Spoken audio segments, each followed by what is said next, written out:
Shivam sir.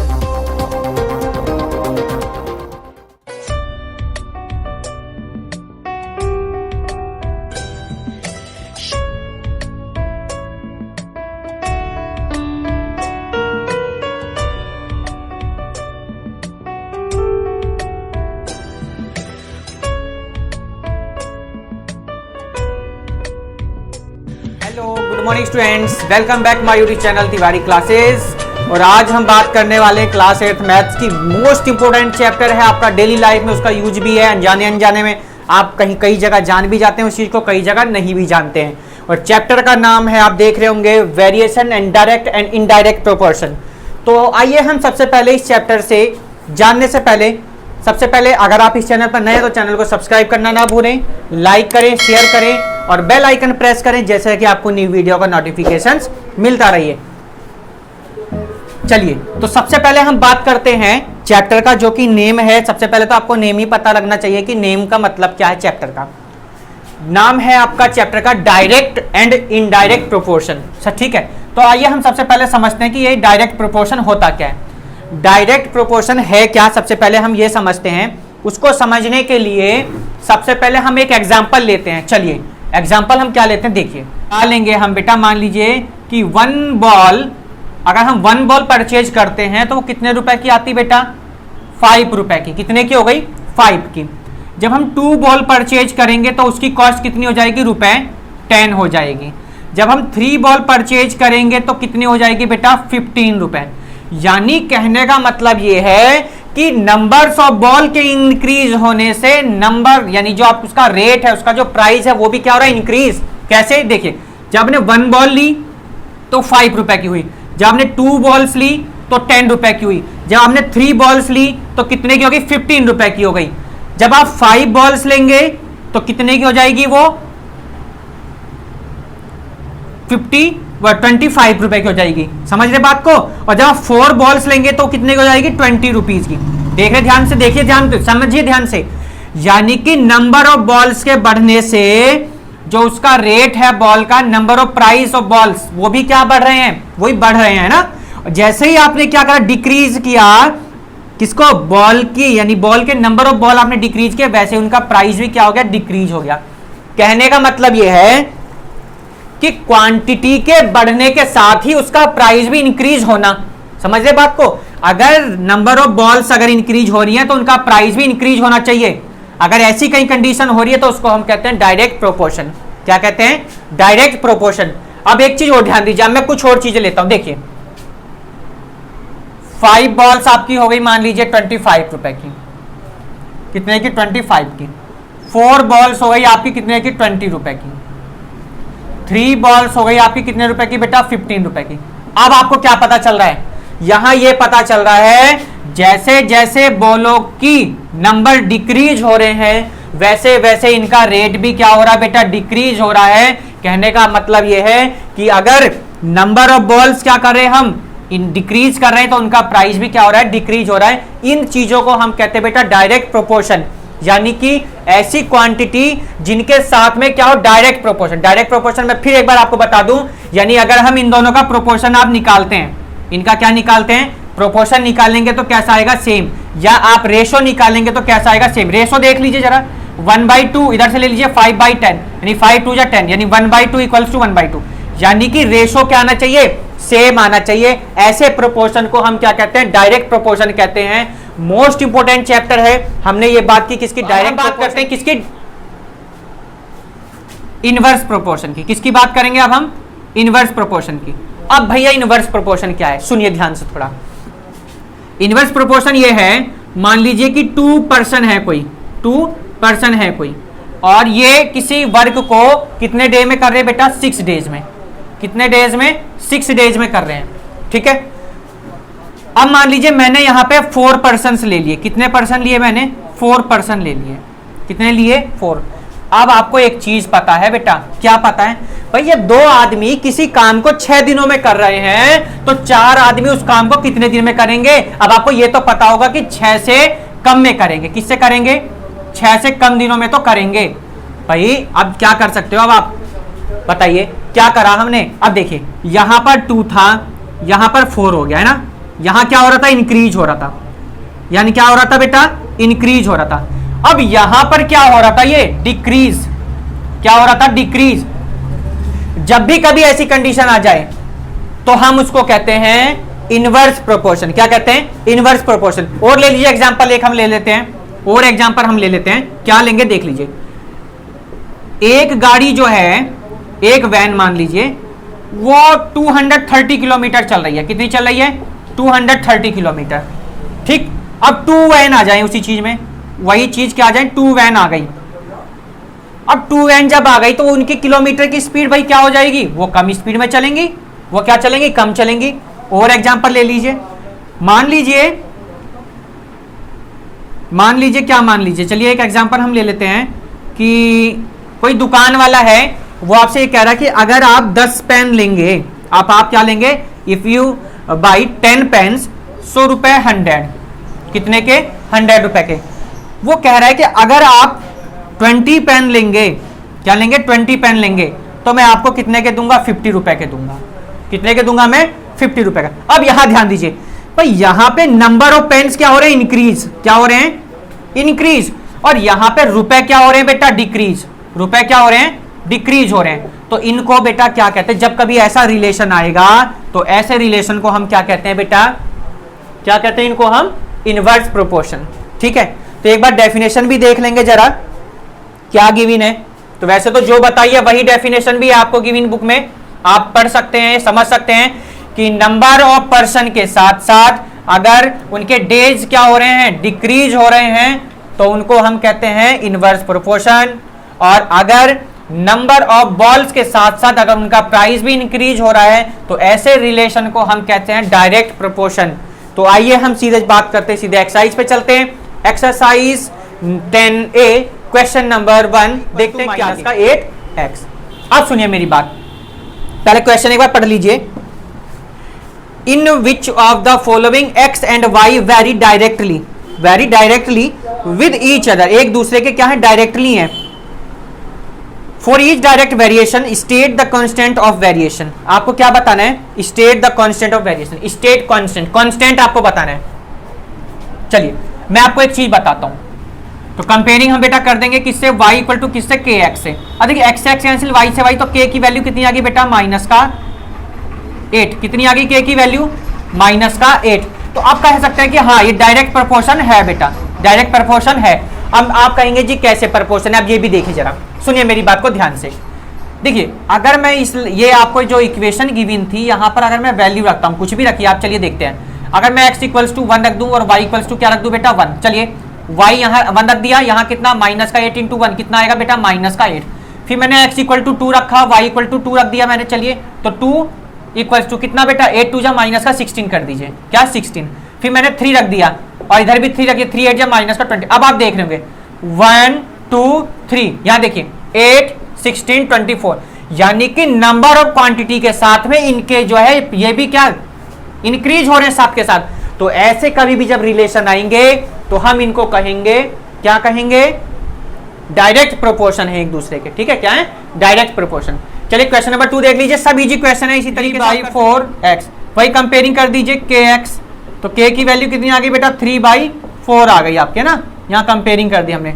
फिर आप वही काम कर सकते हैं, देख सकते हैं आप रख करके वैल्यू कि x की जब रखेंगे तो ये चेंज होंगे या नहीं, आपको अपने आप को पता चल जाएगा वेरी करेगा कि नहीं करेगा। चलिए अब हम करते हैं क्वेश्चन नंबर 7 पर चलते हैं, सीधे 7 में क्या गिवन देखते हैं।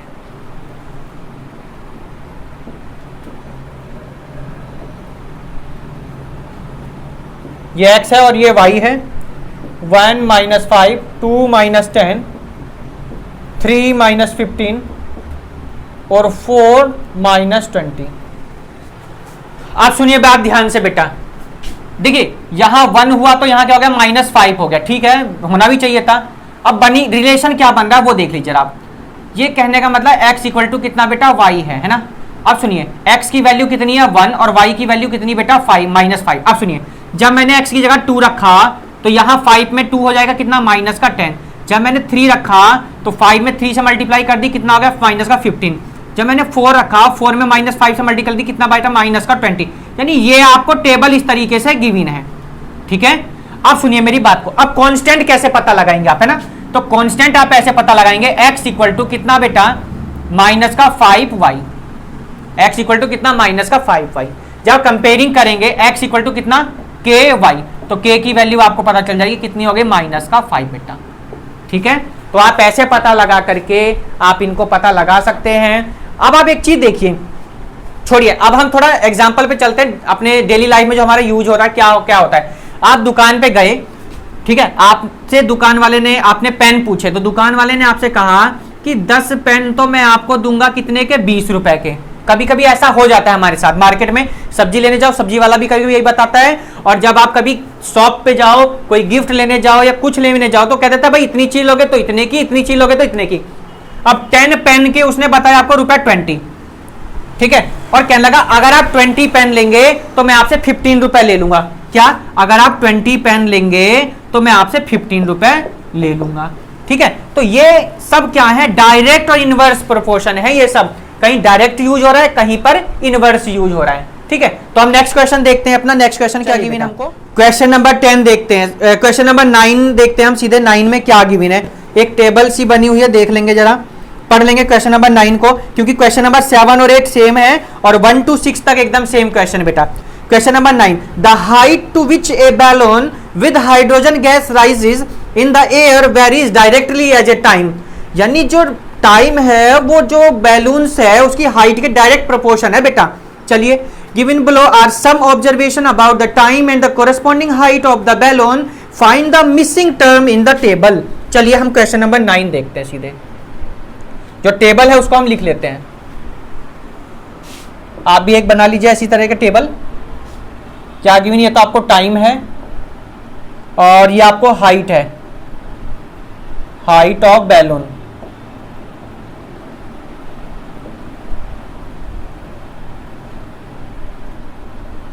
Height of balloons. चलिए, 3 है, यहां कुछ नहीं है, ये 4 है, ये 48 है, यहां कुछ नहीं है, यहां 84 है बेटा, ये 25 है, यहां पर कुछ नहीं है फिर, और ये हो जाएगा आपका 8 को 1860। एक बार चेक कर लीजिए, 3 है, डैश 4 है, 48 डैश 84, 25 और डैश और ये और 1860। चलिए अब हम देखते हैं सॉल्व कैसे करेंगे। आपको ये पता चल गया कि ये सब कैसी है बेटा, डायरेक्ट प्रोपोर्शन है ना। क्या है, डायरेक्ट प्रोपोर्शन। तो हम क्यों ना एक चीज मान लेते हैं, यहां पर इसको हमने मान लिया y1। जब ये x है, आपको बुक में गिवन है, इसको x मान लीजिए, इस वाले को हम y। देखिए ये x वाली लाइन हो गई पूरी, ये कौन सी y वाली, तो ये x1 ये y1 हो जाएगा। ठीक है, और इसको हम मान लेते हैं x2, तो ये हो जाएगा, देखिए ध्यान से देख लीजिए, ये क्या, x1 x2 x3, y1 y2 y3, इसको y4 लिख लीजिए, और ये कौन हो जाएगा बेटा यहाँ पे आपका x4 x5 मान लिया हमने। ठीक है, अब चलिए सॉल्व करते हैं। कैसे सॉल्व करेंगे, क्योंकि डायरेक्ट प्रोपोर्शन है। क्या लिख सकते हो आप, 3/y1, ये फर्स्ट वाली टेबल के लिए है ना, ये फर्स्ट वाली 3/y1 इक्वल्स टू 4/48। अब आपको पता हमें तो y1 निकालना, क्या निकालना, ये क्रॉस मल्टीप्लाई कर दीजिए, क्या कर दीजिए, क्रॉस। तो y1 की वैल्यू ऊपर जाएगा, तो 3 इंटू क्या हो जाएगा, 48 अपॉन कितना, 4 कितनी, 12 टाइम बेटा। ठीक है, 4 2 जा 8, 4 1 जा 12, तो कितना हो गया, 3 इंटू 12। y1 की वैल्यू आ गई 36, यानी यहां कितना आ जाएगा आपका 36 आ गया बेटा। तो कितना आ गया बेटा, 36। उसके बाद आपको थर्ड वाली टर्म ये लेनी है ना। अब ये वाली के लिए आइए जरा, तो ये है आपका सेकंड पार्ट इसका, है ना। सेकंड पार्ट में लिख दीजिए, यहाँ पर क्या लिखना आपको, 4/48 इक्वल्स टू x3/84 बेटा। अब चलिए क्रॉस मल्टीप्लाई कर दीजिए ऐसे, कितना आ जाएगा, x3 इक्वल्स टू 84 इंटू 4/48, 12 4 जाए ना, x3 इक्वल टू 84/12, 12 7 जा, तो x3 की वैल्यू बेटा कितनी आ गई, 7 मीटर। तो यहाँ कितना आ जाएगा, आप यहाँ लिख दीजिए कितना, 7 मीटर। तो ये मीटर तो है, तो हाईएस्ट सब ये, यहाँ कितना आ जाएगा, 7 सेकंड टाइम था ये, तो कितना आ गया, 7 में, मिनट आएगा ना, मिनट में दे रखा है ना, मिनट में टाइम, तो टाइम मिनट में है और हाइट मीटर में है ना। चलिए कौन सा पार्ट है इसका, थर्ड पार्ट हो, देख लीजिए जरा, 4/48 इक्वल्स टू 25/y4। अब चलिए y4 की वैल्यू कैसे निकालेंगे, क्रॉस मल्टीप्लाई कर दीजिए ऐसे करके। ठीक है, y4 equal to 25 into 48 upon कितना बेटा, 4, 12 टाइम कट गया है ना, तो y4 की वैल्यू कितनी आ गई बेटा 25 इंटू 12, तो y4 की वैल्यू आ गई 12, 5 जा 60 का 0, 12 2 जा 24 और 6 बेटा कितना आ जाएगा 30, यानी कितना आ गया 300। ये 3 पार्ट हमने करे, 3 पार्ट, 4th पार्ट आपको ट्राई करना है। चलते हैं क्वेश्चन नंबर नेक्स्ट की तरफ, देखते हैं क्वेश्चन नंबर 10। डी जो है बेटा डायरेक्ट प्रोपोर्शनल है किसके बेटा, टी के। ध्यान दीजिए, डी डायरेक्ट प्रोपोर्शनल है किसके, टी के। यानी मैंने आपको बताया इस प्रोपोर्शन की जगह पे आपको क्या लेना है, के लेना है या फिर आपको क्या लेना है, सी लेना है। इसे बेटा इक्वेशन नंबर क्या मान लेंगे आप, फर्स्ट मान लेंगे। अब जो गिवन क्या क्या वो लिख दीजिए। गिवन क्या है आपको, d इक्वल्स टू 4 और t इक्वल्स टू कितना बेटा 9, ठीक है।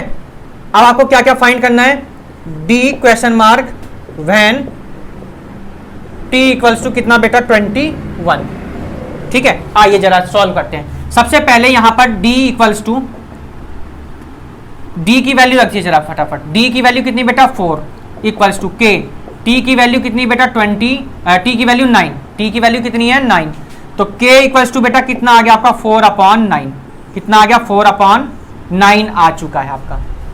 आपसे d क्वेश्चन मार्क है कब, जब t कितना बेटा 21 है ना, तो क्या लिखेंगे, पुट द वैल्यू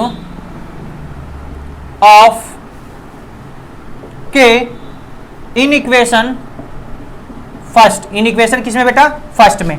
चलिए d इक्वल्स टू कितना k की वैल्यू कितनी 4/9।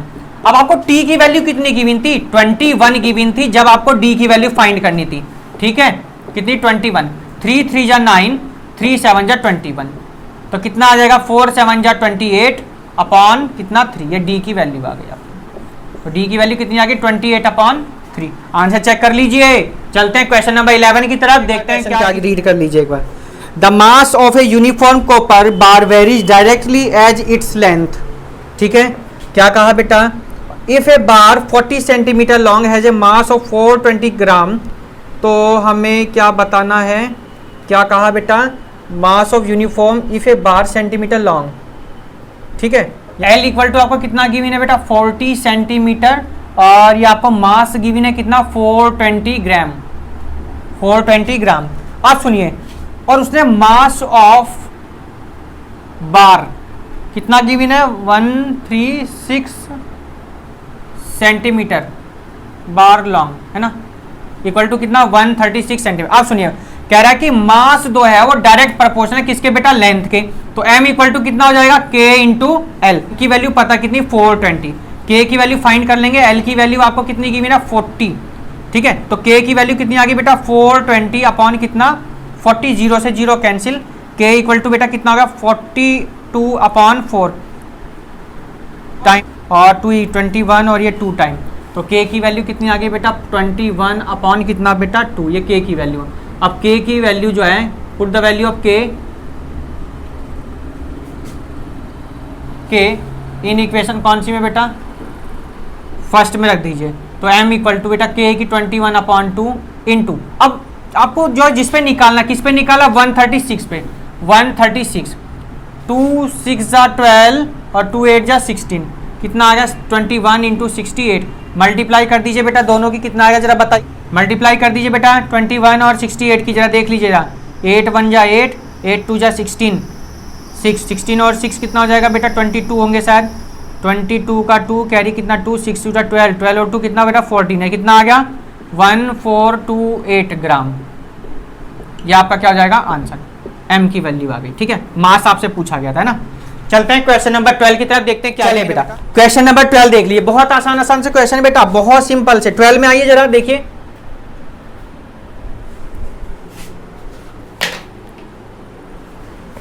ट्वेल्व देखिए जरा। A fish with a mass of 3 kilogram cases a fishing pole to bend 9 centimetre, ठीक है। तो क्या कहा बेटा, the amount of bending varies directly, है ना, amount of bending direct proportional है किसके बेटा, मास के, किसके मास। चलिए अब फॉर्मूला देखिए, तो बेंडिंग इनटू, हम क्या करेंगे इस प्रोपोर्शनलिटी कांस्टेंट की जगह k इंटू क्या ले लेंगे बेटा मास, जो जो वैल्यू गिवन है वो रख दीजिए। बेंडिंग है 9 सेंटीमीटर, k मास देख लीजिए कितना बेटा 3 किलोग्राम, कितना है 3 किलोग्राम। के की वैल्यू 9/3, 3 3 जा 9, के की वैल्यू बेटा कितनी आ गई, 3 आ चुकी है आपकी, है ना। अब हमें क्या बताना था, अमाउंट ऑफ बेंडिंग, जो बताना वो लिख लीजिए बेटा, amount of bending for 2 kilogram fish, for 2 kilogram fish. चलिए देखिए हमारी के की वैल्यू क्या है बेटा, ये फर्स्ट इक्वेशन आपकी है ना, हमारी के की वैल्यू जो आई वो देखिए 3, मास कितना गिवन है 2 किलोग्राम पे, अब निकाल 3 2 जा कितना आ गया 6 किलोग्राम, कितना आ गया 6 किलोग्राम। आंसर चेक करिए बेटा, बहुत इजी क्वेश्चन है ये। चलते हैं क्वेश्चन नंबर 13 की तरफ, देखते हैं क्या गिवन। चलिए बेटा क्वेश्चन नंबर आपका 13, कौन सा आपका 13 में पढ़ लेंगे जरा एक बार। एट ए पार्टी 8 बोतल of soft drink are serve for every batch of 5 children, how many बोतल would be serve if 40 children were present at the party. आप सुनिए, चलिए बेटा क्वेश्चन नंबर 13 देख लीजिए।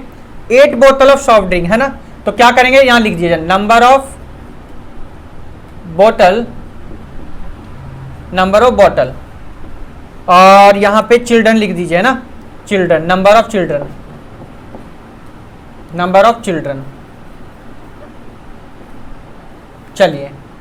चलिए नंबर ऑफ बोतल देख लीजिए पहले, कितनी है, 8 बोतल हो गई, और ये नंबर ऑफ चिल्ड्रन देख लीजिए जरा, नंबर ऑफ चिल्ड्रन है आपके 5 और कितना बेटा 14, यानी ये आपसे फाइंड कर किया है ना, पूछा गया है ना।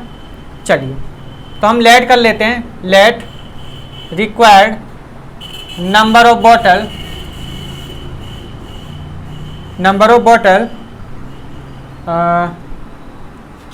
For 40 childrens B x. चलिए सॉल्व करते हैं इसको हम। तो आपको क्या बता, रेशो हमेशा क्या होना चाहिए, सेम। क्या लिखेंगे 8/5 इंटू, इक्वल होगा मतलब रेशो इनका, और x अपॉन बेटा कितना 40, तो क्या हो जाएगा 8/5 इंटू 40 इक्वल्स टू एक्स, 5 8 जा 40, तो x की वैल्यू कितनी आ गई बेटा 8 इंटू 8, कितनी आ गई x की वैल्यू 60। तो hence the number of required बोतल for 40 students 40 childrens be is 64 है ना, लिख दीजिए हेंस द रिक्वायर्ड बोतल फॉर 40 चिल्ड्रंस इज कितनी बोतल बेटा 64 है ना, 64। तो ये आपका क्या हो जाएगा आंसर। चलते हैं क्वेश्चन नंबर 14 की तरफ, देखते हैं क्या चीज बेटा। Harsh take 150 steps in walking a distance of 125 metre, what distance would he cover in 360 steps. अब सुनिए मेरी बात, अब क्या पूछा गया, सबसे पहले एक टेबल बना लीजिए इसी तरह जैसे हमने क्वेश्चन नंबर 13 में बनाई, ठीक है। इधर लिख दीजिए क्या गिवन है, स्टेप्स, नंबर ऑफ स्टेप्स, और यहां पर डिस्टेंस लिख दीजिए, ठीक है। 150 स्टेप में वो कितने डिस्टेंस चला बेटा 125 मीटर, उसके बाद 360 स्टेप में वो कितनी डिस्टेंस चलेगा, ये आपसे पूछा गया ना डिस्टेंस। तो let the distance cover in 360 steps be x, हमने कितना मान लिया बेटा x मान लिया। चलिए सॉल्व कर दीजिए, कितना 150 upon 125 equal to 360 upon x, ठीक है।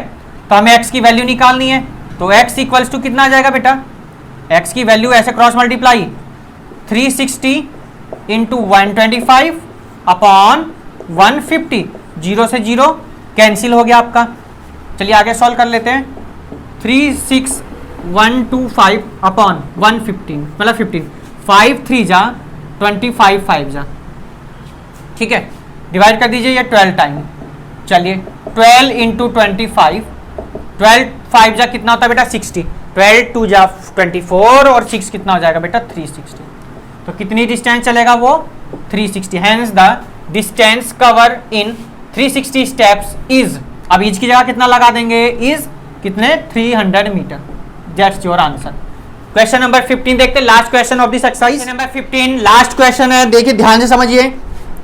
The second class railway fare of 4 रुपए 240 किलोमीटर ऑफ जर्नी इज 15 रुपए. what would be the fare of a journey of 139.2 kilometre. assume that the fare varies directly as the length of journey. आप इनको जो है direct वैसे भी कर सकते, कैसे आपको बताया था कि जो फेयर है वो डायरेक्ट है प्रोपोर्शनल किसके बेटा, लेंथ के. तो आप इसको इस तरीके से कर सकते हैं कि फेयर को कुछ मान लीजिए और ये आपका के एल के बराबर हो जाएगी, वैल्यू रख दीजिए, ऐसे सॉल्व कर दीजिए. या दूसरा मेथड अभी आपको टेबल बनवाने, आप उस तरीके से भी इनको सॉल्व कर सकते हैं. तो चलिए देखते हैं, हम टेबल बनाते हैं सबसे पहले. चलिए ये हमने क्या बनाई बेटा, टेबल. अब जो जो गिवन है इसमें शो कर लीजिए जरा क्या है. सेकेंड क्लास रेलवे फेयर है ना. चलिए सबसे पहले डिस्टेंस है,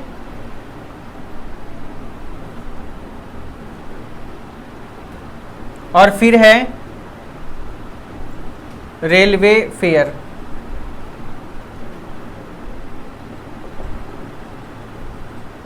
रेलवे फेयर ये रुपीज में आपका है ना, और ये है आपका किलोमीटर में. तो पहले कितना 240 किलोमीटर के कितने रुपए बेटा, 15 रुपए हैं. अब जब वो 139.2 किलोमीटर चलेगा तो कितना रुपए लेगा. तो हम क्या है, हमने कर लिया एक्स मान लिया.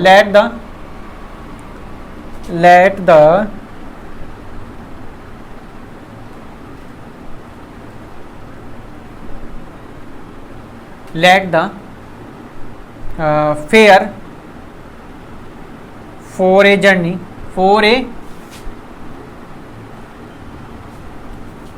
let the fare for a journey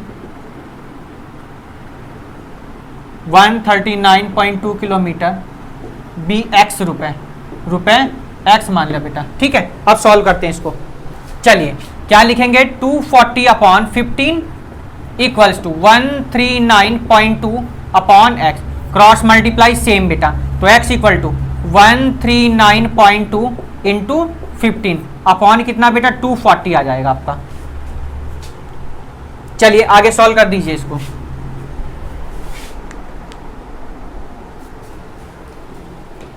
आगे सॉल्व करते हैं बेटा.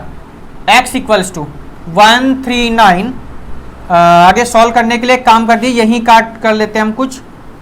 3 5 जा 15 होते हैं, 3 8 यानी 80 हो जाएगा ये आपका. यहाँ लिख दिए 1939.2 इंटू 5 अपॉन कितना बेटा 80. 5 से करिए डिवाइड, 5 1 जा 5 5 6 जा, हाँ ठीक है 30.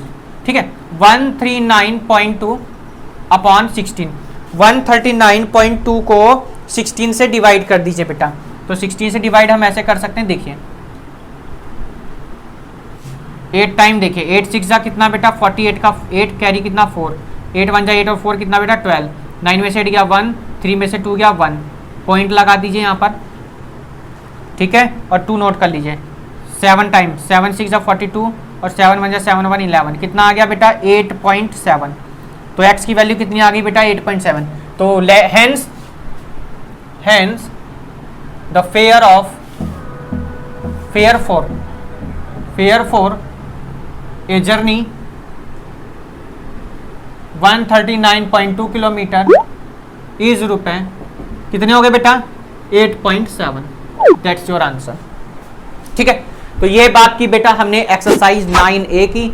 9B एक्सरसाइज उससे भी बहुत इंपॉर्टेंट है बेटा, क्योंकि जब आप चीज पहले समझ लेते हैं तो दूसरी एक्सरसाइज आपको बहुत ही बिल्कुल सेम क्वेश्चन करने, कुछ भी नहीं करना आपको, ज्यादा कुछ नहीं है, बस हमारी डेली लाइफ में बहुत यूज है इनका, इसलिए एक्सरसाइज आपकी मोस्ट इंपॉर्टेंट है. और ये वीडियो आपको आपके हाफ ईयरली एग्जाम, आपके UT1 UT2 UT3 और आपके एनुअल एग्जाम के लिए बहुत हेल्प करने वाली. अगर आपको किसी भी तरह की कोई भी समस्या हो तो इस नंबर पे आप कांटेक्ट कर सकते हैं, आप सुझाव दे सकते हैं. इस ईमेल आईडी पे आप अपना ईमेल करके सुझाव दे सकते हैं, क्योंकि आपका एक सुझाव हमें और अच्छी से अच्छी वीडियो बनाने के लिए प्रेरित करता है, क्योंकि आपके कमेंट ही हमें प्रेरित करते हैं कि वीडियो बच्चों के लिए अच्छी से अच्छी बनाई जाए. तो नेक्स्ट वीडियो में मिलते हैं एक्सरसाइज 10B में, लास्ट एक्सरसाइज है इस चैप्टर की. और अगर कोई बच्चे से पहले की वीडियो देखना चाहते हैं तो वो भी हमने अपलोड कर दी है. वीडियो को लाइक करना ना भूलें, क्योंकि एक लाइक हमें प्रेरित करता है और अच्छी वीडियो बनाने के लिए. Good bye, take care, have a nice day.